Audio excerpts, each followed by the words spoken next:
Sa gitna sa pagkikataon, dumating ka sa buhay ko. Di ko akalain na nagkasundo tayo. Sabay pinagpatata kita, sinabit ang pangalan mo sa kanya.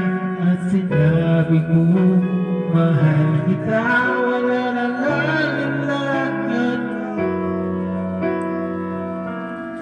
Tawag-ilig sa ating Ama, ikaw lang ang ibigin kita. At nang mag-inis at maging